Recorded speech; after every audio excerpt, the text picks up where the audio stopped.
Hi, popcorn junkies. I've been. This is one of my most hotly anticipated films of the year, and it's a film by Steven Spielberg. Yeah, Steven Spielberg, who cut his teeth on films like Duel and Jaws and Close Encounters of the Third Kind, as well as moving on to things like E.T. and Raiders of the Lost Ark and things like that. Obviously, Schindler's List. I mean, you can see and you can feel through Spielberg's body of work how he's sort of matured and become an older man and what have you as he's gone through his career. And in some regards, there are some who feel that perhaps Spielberg is at his best when he's in the sort of genre films of his youth. But also, he's proved that he can make really, emotional, moving movies in later years too. Schindler's List being a particularly evident one. I have to confess, I've always been a defender and advocate of Steven Spielberg. When sort of, film academics and theorists would say, well, Spielberg, he's not of interest. And I'd be like, well, if Hitchcock can be of interest, I don't see why Spielberg can't be of interest. Yeah, Scorsese, Coppola, that lot, they're kind of hipper.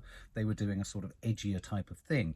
But just because Spielberg went mainstream with a lot of his films and his films crossed over into the mainstream, it doesn't mean that there is any less inventiveness nor any less skill or capacity to tell stories economically and brilliantly. For me, Spielbergian projects like Raiders and E.T., and even stuff that he kind of exec produced at the time, had a defining impact on my love of cinema. So, and I like all the other esoteric stuff too. So I don't think there's a contradiction in liking Spielberg. But one of the aspects of Spielberg, which he was one of the first, he was dubbed the Wonder Kid of Hollywood because he had such success at such a young age.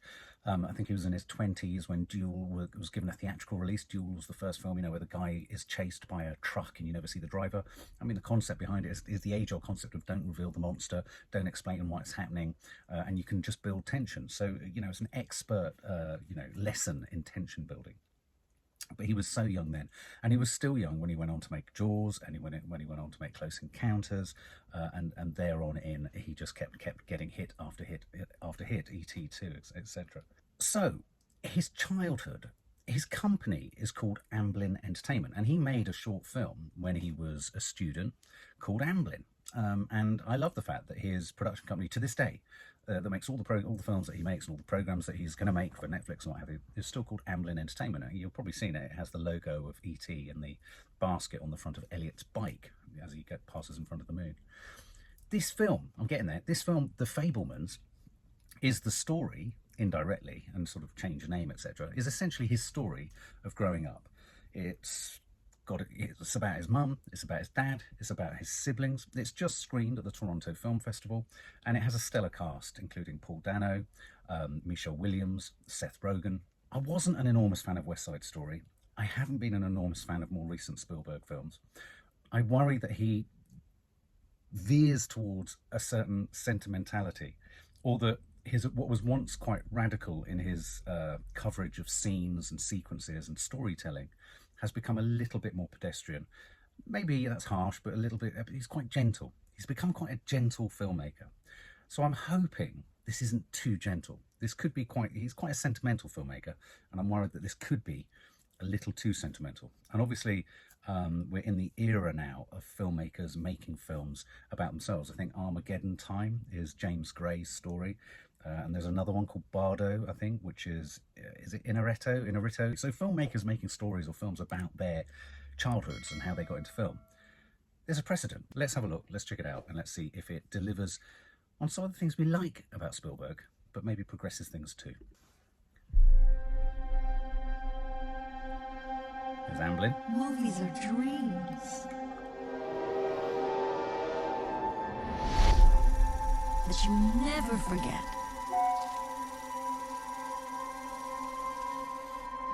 Sammy?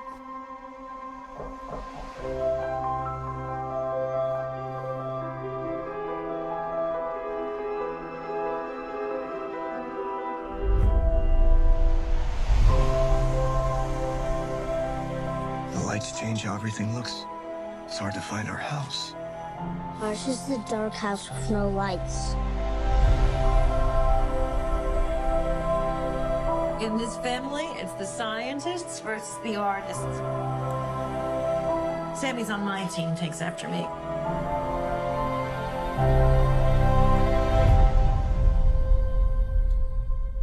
kind of movie we're gonna make.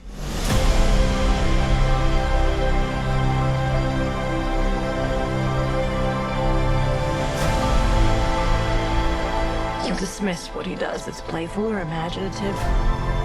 You could afford to be a little encouraging. She should have been a concert piano player. What she got in her heart is what you got. You can't just love something, you also have to take care of it. It's more important than your hobby. Can you stop calling it a hobby? Mom got a monkey. Why'd you get a monkey? Because I needed a laugh. You always have to be the center of attention. Stop shouting at her. That has been nothing but disrespect from you. I'm your mother! Family, art. It'll tear you in two. You stop making movies, it'll break your mother's heart. I don't know what to do anymore. You do what your heart says you have to.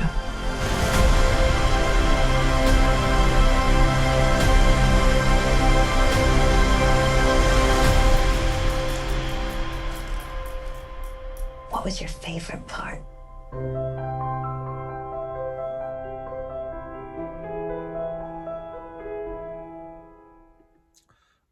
Well, that really answers the question, is it going to be sentimental? Yes. I was getting all sorts of, it's self-indulgent, you could argue, but I'm quite happy to indulge in Steven Spielberg's childhood. I'll be watching it. I want to know the story. I want to be taken on this journey. I don't mind quite conventional. It's almost 1940s, 1950s in the way it was executed and filmed. I mean, he's a big fan of shooting directly into light. If you think of all of his films, E.T., Raiders, Close Encounters, Schindler's, he always had West Side Story. He loves shooting into light. He likes backlighting people, and so having that light flare and everything, and you got that in there obviously with the projector. You know, I mean, almost every shot, it was preconceived, and you can see how that shot you know, chimes in on a story about discovering your love of film. You've got the science versus art conflict in the household, and I think every family has that. We had it in ours where my grandparents just didn't understand the arts, and there was a kind of crazed kind of creativity to my dear mum's life and lifestyle that kind of made me go, oh, there's this other thing out there which is called the arts. So I think we could all relate to that. I think that happens in most families. And I think, you know, his Jewish upbringing, you know, the bullying that went on, him trying to find his feet within a family, you know, sibling rivalry, all that kind of stuff there. So, yeah, very indulgent, very sentimental, and in a weird way, sort of almost potentially an American cinema paradiso, right? It kind of, I'm getting those sort of vibes there. You know, the projection, the sort of the projected image on the hand, you know, seeing his first films being made, seeing that sort of passion, sticking with that passion, and being told obviously by his grandfather, is it, or his uncle, just because it's a hobby doesn't mean it's not something you can't pursue or indulge in. So feel good, safe, and I'm going to go there. I don't know about you, but I'm going to go there.